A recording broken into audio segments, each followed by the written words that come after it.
박영란은 요즘 들어 엄마 고성희의 행동이 심상치 않다고 느끼고 있었습니다. 늘 완벽함을 추구하며 빈틈없이 움직이던 고성희가 어느 순간부터 모임에 다녀온 것처럼 거짓말을 하고 양평 쪽으로 차를 돌리는 모습이 자주 포착되었습니다. 영라에게는 절실한 이유가 있었습니다. 진화그룹과의 약혼을 깨기 위해서는 엄마의 약점이 필요했던 겁니다. 엄마와 딜을 하려면 확실한 무기가 있어야 했습니다. 그렇게 며칠을 고민하던 끝에 영란은 운전기사 겸 보디가드인 이지환에게 도움을 청했습니다. 두 사람은 며칠간 성희의 행적을 추적했고 그녀가 자주 가는 곳이 청아대학병원이라는 사실을 알아냈습니다. 그날도 성희의 차가 병원으로 향하자 영라와 이지환은 먼저 병원에 도착해 잠복했습니다. 로비 한쪽 구석에서 기다리던 중 성희가 7층으로 올라가는 모습을 확인했습니다.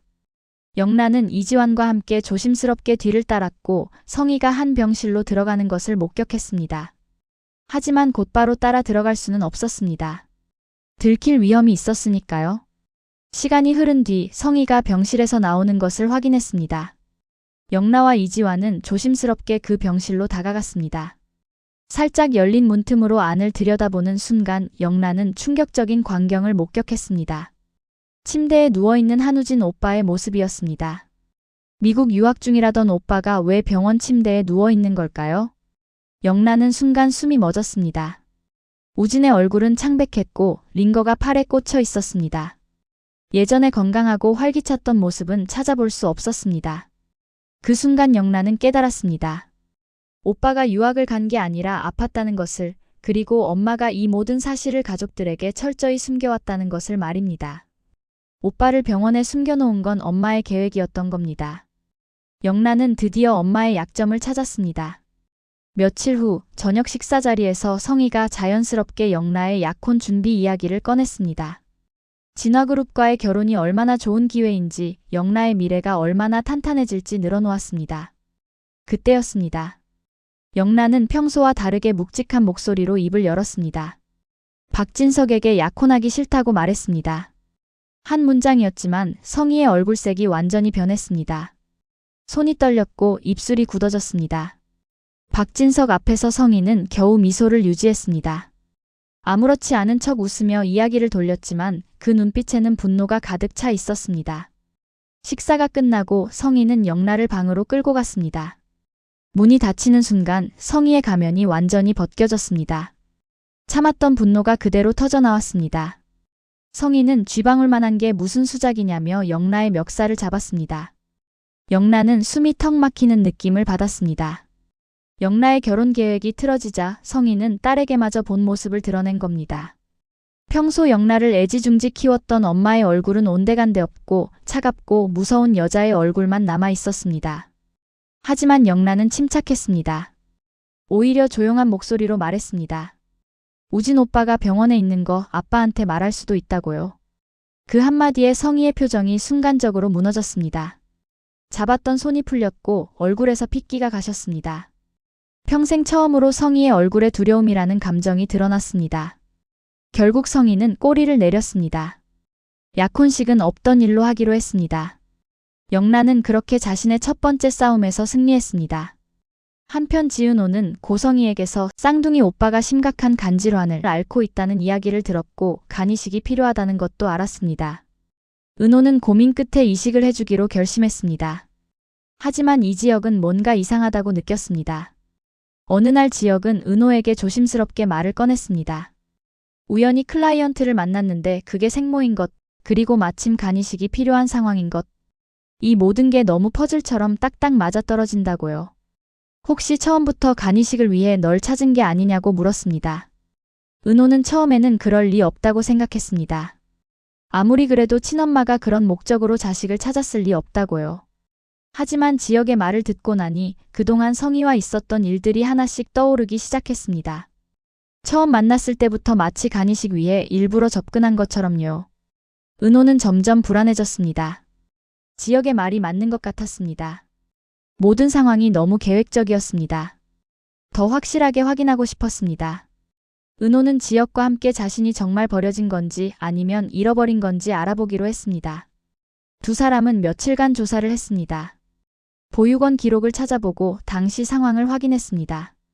그리고 마침내 진실을 알게 되었습니다. 은호는 잃어버린 게 아니었습니다. 버려진 거였습니다. 성희가 직접 보육원에 맡긴 거였습니다. 25년 전 성희는 자신의 선택으로 은호를 버렸던 겁니다. 은호는 온몸이 차갑게 식어내렸습니다. 그동안 품었던 작은 기대마저 완전히 무너졌습니다. 혹시 어쩔 수 없는 사정이 있었던 건 아닐까, 정말로 찾고 싶었지만 못 찾은 건 아닐까 하는 마음이 있었는데 그게 전부 헛된 희망이었던 겁니다. 은호는 성희를 찾아갔습니다. 떨리는 목소리였지만 단호하게 말했습니다. 자신을 버려놓고 간이식을 위해 일부러 찾아온 거라면 간이식은 할 수 없다고요. 자신을 키워준 가족에게 상처를 주면서까지 응할 수는 없다고 말했습니다. 영라도 은호도 뜻대로 움직이지 않자 고성희는 엄청난 스트레스를 받았습니다. 자신의 계획이 하나씩 무너지고 있었으니까요. 하지만 성희는 포기하지 않았습니다. 오히려 전략을 바꿨습니다. 더 이상 숨기지 않고 정면 돌파하기로 한 겁니다. 어느 날 성희는 은호를 다시 찾아왔습니다. 이번에는 부드러운 미소도 미안하다는 말도 없었습니다. 차갑고 뻔뻔한 표정으로 사실을 그대로 인정했습니다. 네 말이 다 맞다고, 간이식을 하려고 접근한 거라고 말했습니다. 은호는 뒤로 물러섰습니다. 예상은 했지만 직접 들으니 더 충격이었습니다. 하지만 성희는 물러서지 않았습니다. 오히려 한 걸음 더 다가오며 말했습니다. 이대로 쌍둥이 오빠를 죽일 거냐고요. 정말로 오빠가 간이식을 받지 못해 죽는다면 넌 살인자라고 말했습니다. 그 말은 은호를 벽으로 몰아세우는 것이었습니다. 죄책감이라는 무거운 짐을 은호의 어깨에 얹는 행위였습니다. 성희는 그걸 알면서도 망설이지 않았습니다. 자신의 목적을 위해서라면 무슨 말이든 할 수 있는 사람이었으니까요. 그리고 성희는 한 발 더 나아갔습니다. 말만으로는 부족하다고 생각했는지 은호의 팔을 거칠게 잡아 끌었습니다. 다 죽어가는 오빠를 직접 눈으로 보라면서요. 은호는 저항했지만 성희의 힘은 강했습니다. 차에 태워진 은호는 어디로 가는지도 모른 채 끌려갔습니다. 도착한 곳은 청아대학병원이었습니다. 성희는 은호를 7층 병실로 데려갔습니다. 병실 문이 열렸습니다. 은호의 눈에 처음 들어온 것은 각종 의료기기들이었습니다. 그리고 그 가운데 침대에 누워있는 한 남자의 모습이 보였습니다. 창백한 얼굴, 불안정하게 오르내리는 가슴, 산소호흡기가 연결되어 있었고 링거가 팔에 꽂혀 있었습니다. 은호는 그 모습을 보는 순간 가슴이 철렁 내려앉았습니다. 그리고 그 사람의 얼굴을 제대로 보는 순간 은호는 숨이 멎었습니다. 한우진. 고등학교 동창이자 자신과 가장 많은 이야기를 나눴던 소울메이트 같은 친구. 미국 유학을 갔다던 그 사람이 병원 침대에 누워 있었습니다. 은호는 믿을 수가 없었습니다. 우진이가 왜 여기에 있는 걸까요? 그리고 우진이가 쌍둥이 오빠라고요? 그동안 대화가 잘 통했던 이유가 쌍둥이였기 때문이었던 걸까요? 그때 우진이 힘겹게 눈을 떴습니다. 흐릿한 시선이 은호를 향했고 우진은 놀라서 물었습니다. 은호가 왜 여기 있냐고, 무슨 일이냐고요. 그 순간 성희가 끼어들었습니다. 뻔뻔하게 웃으며 말했습니다. 사실 이 애가 네 쌍둥이 동생이라고 유전자 등록으로 얼마 전에 찾았다고요. 그리고 너에게 간이식을 해주기로 약속했으니 고마워하라고 말했습니다. 은호는 그런 약속을 한 적이 없었습니다. 하지만 성희는 아랑곳하지 않았습니다.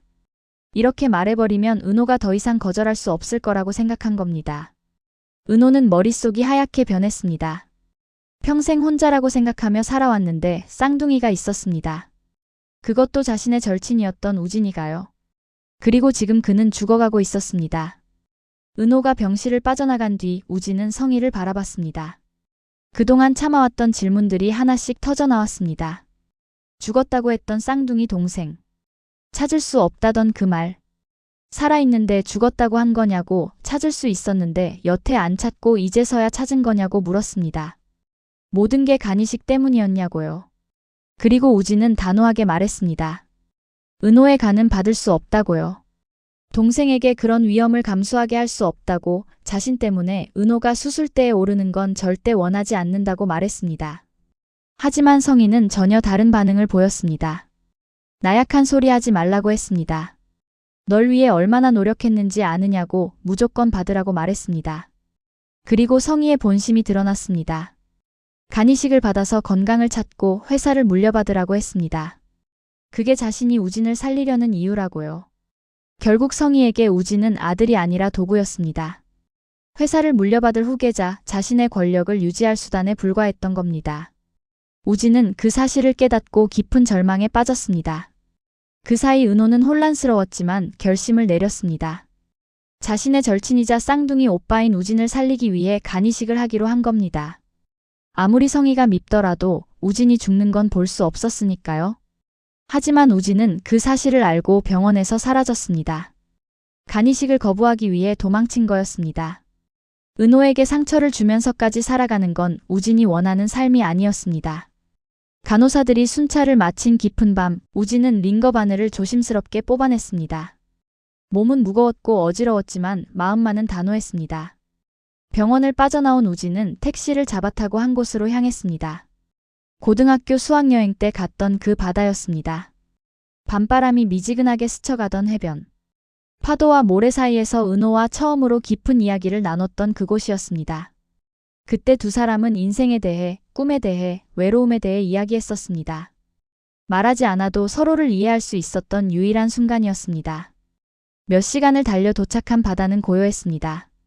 파도 소리만이 규칙적으로 들려왔고 하늘에는 별들이 가득했습니다. 우진은 천천히 모래 위에 앉았습니다. 아무 말도 할 필요 없이 그저 마음 깊은 곳을 정리하고 싶었습니다. 은호는 우진이 병원에서 사라졌다는 연락을 받고 패닉 상태에 빠졌습니다. 간이식을 해주기로 결심했는데 오빠가 몸이 아픈 상태로 도망쳤다는 겁니다. 은호는 곧바로 이지혁에게 도움을 요청했습니다. 지혁은 즉시 달려왔고 두 사람은 우진이 갈 만한 곳을 하나씩 떠올리기 시작했습니다. 그때 은호의 머릿속에 한 장소가 떠올랐습니다. 고등학교 수학여행 때 갔던 그 바다였습니다. 은호는 확신했습니다. 우진이 그곳에 있을 거라고요. 지혁은 망설이지 않고 차 키를 집어들었고 두 사람은 곧바로 출발했습니다. 밤새 달려 도착한 바다는 어둠에 잠겨 있었습니다. 파도 소리만이 들려왔고 멀리 모래사장에 누군가 앉아있는 모습이 보였습니다. 은호는 차에서 내리자마자 그쪽으로 뛰어갔습니다. 우진이었습니다. 모래 위에 홀로 앉아 바다를 바라보고 있는 오빠의 뒷모습이었습니다. 은호는 숨을 헐떡이며 우진에게 달려갔습니다.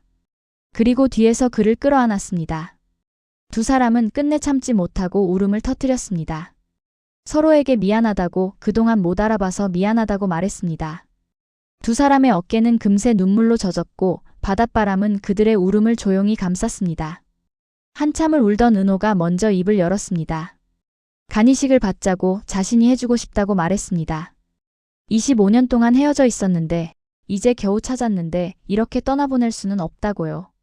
함께 건강하게 지내고 싶다고, 앞으로 못다 나눈 이야기들을 하며 살고 싶다고 말했습니다. 우진은 고개를 저었습니다. 은호에게 위험한 수술을 받게 할 수 없다고, 자신 때문에 동생이 아플 수는 없다고 했습니다. 하지만 은호는 포기하지 않았습니다. 자신은 괜찮다고, 오빠를 살리고 싶다고, 이번에는 자신이 오빠를 지키고 싶다고 말했습니다. 은호의 진심이 담긴 목소리에 우진의 마음이 조금씩 흔들렸습니다. 은호의 눈빛에서 진심을 읽을 수 있었습니다. 그리고 우진도 알고 있었습니다. 자신이 정말로 살고 싶다는 것을, 은호와 함께 앞으로의 시간을 보내고 싶다는 것을요. 결국 우진은 천천히 고개를 끄덕였습니다. 은호의 손을 꽉 잡으며 고맙다고 말했습니다. 은호도 우진의 손을 더 세게 잡았습니다. 두 사람은 그렇게 바닷가에서 서로를 꼭 붙잡고 있었습니다. 25년 동안 서로를 모르고 살았던 쌍둥이.